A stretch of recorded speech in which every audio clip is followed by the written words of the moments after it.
Hey there guys, welcome to the very first episode of our Manager Career Mode here on Trial Azure Gaming. I'm Ball14, hopefully you enjoy it. Now before I get into this, I do want to tell you some very important news. First off, this is day 1 patch, okay? And in another video I'll explain why, in an update video for my foot series, which I kind of stopped it, which reasons will be explained in that update video coming out soon. But I'm trying to not rush, but I really want to get out these career mode and manager career mode, player career mode and manager career mode videos. I really want to get them out as quick as I can. So I'm working on all the audio right now, getting them edited, and getting them on YouTube. Don't want to take too long here, but this is a day 1 patch. No player faces, some of the gameplay is still messy at this point. And to be honest, I really did not play FIFA 19. I did not enjoy it at all. So I'm pretty much off a year-something break. I'm recording this after the fact. I am recording this as of, let's see, what is it? Thursday, November 21st. Alright? So that's when I'm recording this. The gameplay is back from launch. I had not touched a FIFA game in probably a year's time. I did play a little bit of 19, but not enough. And I could just tell I've been trying to play PC gaming a lot. So going back to a controller, I had nothing was clicking right. So some of this early gameplay will seem really rough, and it is. But I hope you stick it out because the player career mode and the manager career mode will have some interesting stuff. Now this is episode 1 of the manager mode, and we will be managing Manchester United. I know it's probably being overdone right now, and that's kind of my thought when I chose. I was thinking this will probably be overdone, so I want a second series that will a second manager and a second player career mode that people will decide what club I do, what country I'm coming from, different aspects for those videos. But I just want to get this very first video out, drop that information, and here we go, guys. Going to start off episode 1, Manchester United, manager career mode. See you in a sec.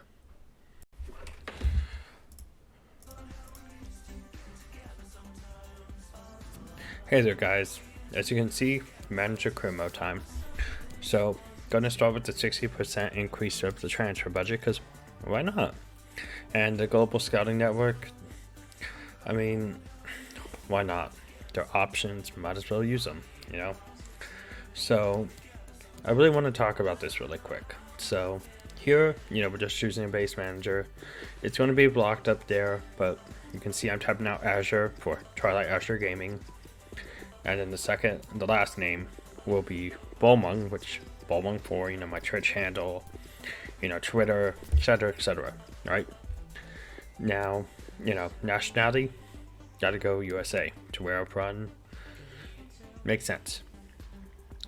But in this mode, in this manager career mode, I know Manchester United's been done, but I kind of want to, and you'll see in the background, customizing the character, gonna do some stuff, messing around with it. I really wanted to get back to what I felt was the basis of Man United's success during the years with Sir Alex Ferguson. And it was going after not only players that had known success, that renowned success that, they brought over, but also to taking the gambles on younger players who sometimes grew into legends and sometimes didn't. For instance, they went out and got a Portuguese player, Cristiano Ronaldo. Look at where he's at. Now went out and also got a player named Pepe. Look where he's at. Success and failure is part of the thing. So ultimately, looking at, the club this year, I thought, what players would I want to sign that I felt were Manchester United targets? they have the money, they have money to splash, but that doesn't mean we need to go out and buy Gareth Bale. We don't need to go out and buy someone who's past their prime or, won't be there for a long enough time, because you're trying to build a club, trying to build a future. So, I did edit certain parts out. Me searching up players and stuff, but I kind of had a list in my head of who I wanted and who I didn't. And you'll see pretty soon who I want. But as you can see here, I'm trying to go with a hairstyle kind of like mine. I'll take off my headset a second. It's a little bit more shaved on the sides, and, well, my headphones completely butchered the way it looks. But, close enough. Got a little bit of beard going on. Got the Man United crest, not the... Pretend that's an Adidas logo. Although I prefer the Nike United kits. Just saying. Adidas, the only one I really liked. Some of the designs are cool for them. But on Adidas, I'm missing the three stripes down the sleeve. Really? We got, one United shirt with those stripes? Their first home kit, I thought was pretty cool. After that, they keep blending them in the sides or stuff, but this isn't a rant about the jerseys. Also, I don't like that when United's out signed by Adidas, we only got 1 year's worth of 3 stripe, because I kind of would like more, stripes on the sleeves, but whatever. Anyways, back to it. You can see here, I'm pretty much done making my manager in essence. Just trying to go with the Man United theme, making sure everything felt right. Again, chose Manchester United right away. I asked a few of my friends personally what club needs a new manager and new ideas that's maybe outside the box, a different perspective. Everyone said Man United. But yeah, honestly, it's true. No offense to Solskjaer, but I feel like he didn't go out and actually capture the people he needed to capture. And so this is my take. Of course, this is a game. I do some coaching in real life. I'm not a professional level player. I'm not a professional level coach. But, sorry. I thought I heard something outside. Anyways, this is really where it's at. This really is where it's at.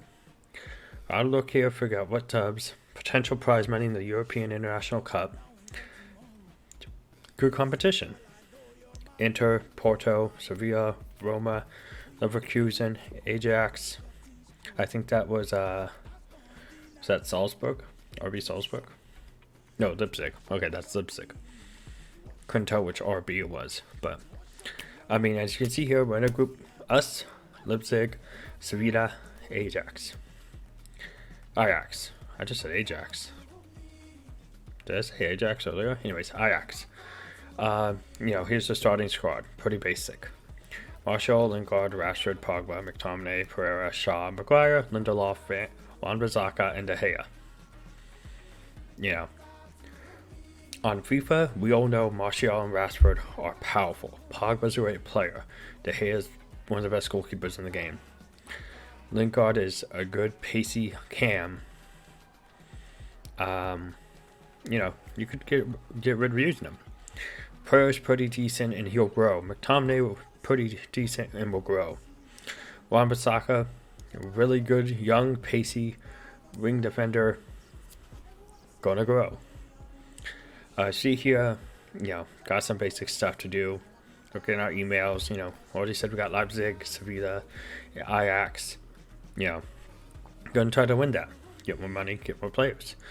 Telling us, when you set a goal to sell, what's that? Pretty much $170 million in sales from player shirts. Adidas released a better jersey, and I'll probably buy one of the new ones. I haven't bought one since, like I said, the first season that Adidas sponsored. So, okay, you'll see here, I want to start looking. And the first player I could immediately think of that I wanted to sign for United, Felipe Anderson. Honestly, Brazilian, pacey, talented, young, um, you know, great dribbling skills. He's the flair player we need, but he's also consistent. And especially in this game, he is a great player. So right away, I thought left mid. We have a lot of left mids. Martial can play there. Rashford could technically play there. Right now on the roster, we have Ron Mata. We have Sanchez because, like I said, this is day one draft, so not all those players moved. Second is a good left back. Alex Telles, for me. Telles is that person, is that player. He's another Brazilian, I know. I come from the Ronaldinho era where Brazilians are really powerful in my mind. But, guy comes at left back. Now I need another center back, one that will grow in the position. Manuel Akanji from Dortmund is that pick. He is everything that United would like in a defender. And in this game, he's very powerful. Again, his real-life performances will not always translate to a Man United player in real life. You never know how those players will turn out. But from a FIFA perspective, I'm not going to go splash clash on huge players because not all big players in real life would be interested in Man United right now. That's the unfortunate state they're in. Now, I do jump here because I actually did back away.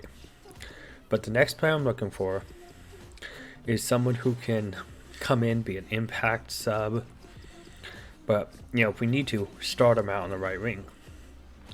And, that's if I didn't get any of the other players. So, I'm going to probably butcher his name because I only watched him play a couple times, and he's great in FIFA. But Bergerin, I think? Either way, here's the main four I'm targeting right now. Left mid, a right wing that I'll use as a right mid, left back Telles, and center back Kanji. Because I think with that, Maguire's pretty decent in this game. And they have Lindelof and Smalling's out on loan. Actually, is he on loan? I think I actually have him in the team still. But we'll check that out in a little bit. But, I really think these four are the players to be brought in. Dutch, Swiss, and 2 Brazilians. So, first and foremost, go to sign Felipe Anderson. Now, here is the problem. I had these files for so long, like I said, day one launch. I stored them on a junky drive. I lost some footage. So, a lot of the signings you did not get to see, and I'm sorry about that. I really wanted to make a video where a lot of the signings were the big part. You've been out there, you saw the signings. Now, here, you can see our challenges. Sign at least 3 players that have better, that are younger and have better growth potentials than our current squad. Make money from shirts. Qualify for Euro, for the Champions League. There wasn't really anything for, like success elsewhere, signing big players or anything. It's just core youth is what they wanted. Developing young players, or signing and developing young players. And and one of the ones was we did need to sign a potential youth academy player that had good potential. So I set up a scout, sent him out, that'll be done. We just sent him to the Netherlands. Or not. So, because this is preseason, I really debated. Some of the footage I also lost, I should say this, was me listing players, transfer listing them. So we always see emails about players asking why I was, trying to transfer list them, try to sell them. Alexis Sanchez, I transfer listed him just because in real life he's on loan, and I thought I wanted to try to get it as realistic as possible. But as you can see here, I did sign Felipe Anderson, I did sign Telles, and I did sign Akanji. And Felipe Anderson scores on his debut. We win big. Great start to that. And Arsenal come in for a bid for Alexis Sanchez. Can you imagine Sanchez at Arsenal? What? Oh yeah, that's right. Anyways, I rejected it because I'm not going to sell him to a rival. I really wanted him to go out on loan, but for a little bit I tried to loan list him, and nobody was coming in. 1-1 draw there, doesn't matter. But I really did try to try to loan him, and nobody was coming for him, so I transfer listed him. Like I said, a little bit of time passed, and so, we're getting offers. Chelsea, I'm not going to sell him to a rival. I did not want to sell him to Atletico, just because, okay, we got our Bertrand. I'm pretty sure I pronounced that wrong. I need to look that up, how to pronounce that, but I didn't want to sell him to someone we could really contend with, and I was trying to aim for him to go to Inter, go to Europe, kind of stick to the realistic where he went. So, yeah, we listed a few players, like I said. Sanchez, a great offer from Wolfsburg. And at that point, I just had to accept it. It's 31.3 million. I needed funds for other players. I gotta sell them. Marcus Rojo here. I kind of debated for a second whether I wanted to, because Everton is a rival. Marcus Rojo is not bad. He's not great, but he's not bad. And he's depth and barely got away with this one 5-4 in pens against Porto, but thankfully. But, I got through.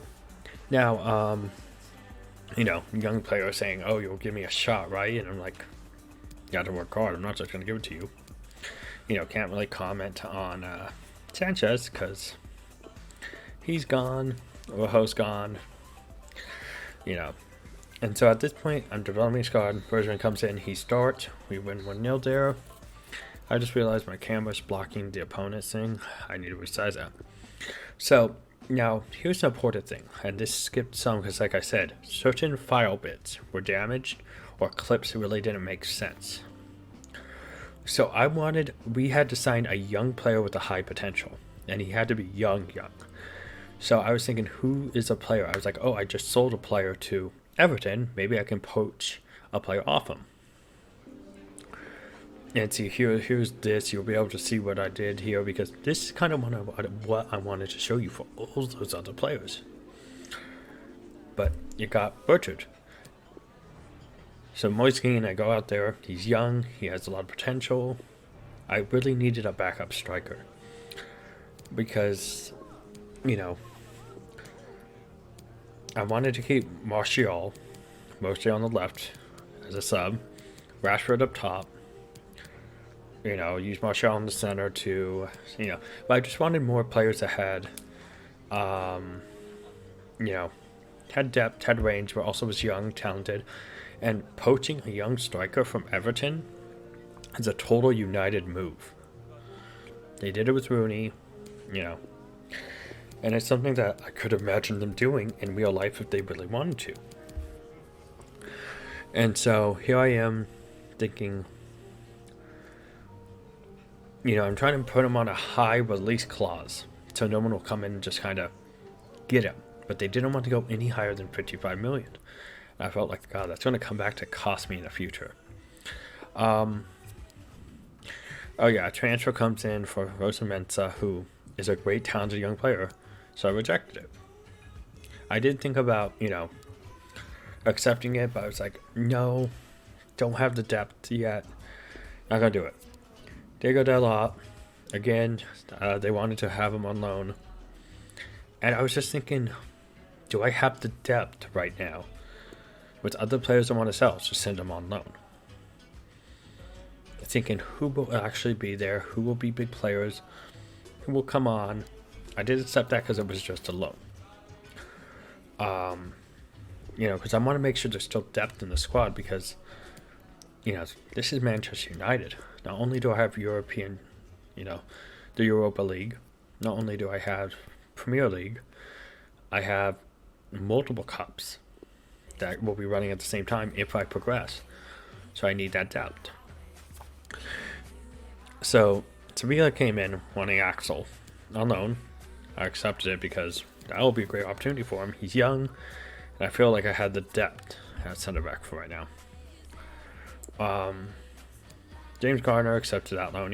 Some of the loans I'm accepting, some will get canceled. Not all of those you'll see which ones we're going through and whatnot. You know, as you can see, First Amendment was denied. Some of them are kind of pending. You know, it was kind of a mess right then. And there was clips that that got damaged. I unfortunately could not put in, which sucked. So we look at our first report here. Just jumping around, trying to piece together what I can from these. Reject any players who did not have a high potential, because we are only signing these players if they have that possible potential of breaking, the season objective. And so I actually think here, I go through to make sure, see what the players are looking like overall wise. Do sign a couple. Of course, not the 15-year-olds, but I think I do sign. I think I actually do sign all three of those right there, if I remember correctly. Yeah, I think I actually do. Looking at their stats, they're not impressive, but they're 16, 17-year-olds. They can really go into it. Deca, one thing that really surprised me about him was that he had some decent yellows.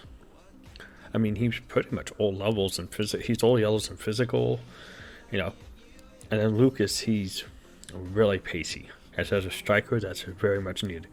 Good curve, but kind of hurt, Looking through here, seeing what we got here. High possible potentials. I mean, those 71 to 67 right there is the one that I really was unsure about. Loan was accepted there. Gomez, gonna go on loan.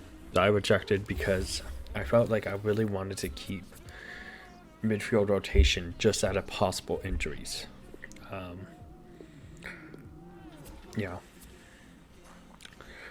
So Sevilla showed interest in buying Fred. Now this is one of the toughest choices I had to make, because Fred isn't bad in FIFA. Not doing so good in real life. I reject it at a depth. Oh, thanks, guys. We're going to get started with the questions any minute now. Now, I'm showing this press conference for one reason. Hype. Asking, how we're doing. How does it affect us? Very first competitive game. Gotta say what you're going to say. Hopefully we can win. We have a tradition of winning at Manchester United. Can we qualify? It's FIFA. I don't know yet. I haven't made it that far. Or have I? Who knows? Sorry if the glare's coming off my glasses. For me to look at a screen, these glasses help. And I know the lights are kind of reflecting at them or reflecting back. So I'm going to try to rearrange the lights for the next video, so you can actually see what my eyes are doing. Because I really do talk with my eyes quite a bit. But ultimately, I really want to end on a high note. But this video was so choppy, piecing together broken parts.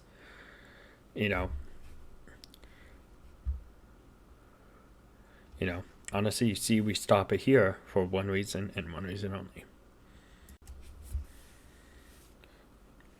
Hey there, guys. Now, you may be wondering why I paused there.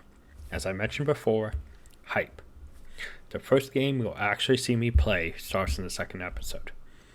Don't worry, it will be uploaded pretty quickly after episode 1. Warning, like I said, I had not played FIFA in a little over a year, about a year, here and there playing 19, only played part through 18, and found myself also not only really rushed as a game, but having not played with a controller for nearly a year or so, it felt odd playing with the controller again. So you will definitely see some rough gameplay. But I promise you, the gameplay improves, my commentary improves, and most of all, Manchester United improve. See you in episode 2, guys. See ya.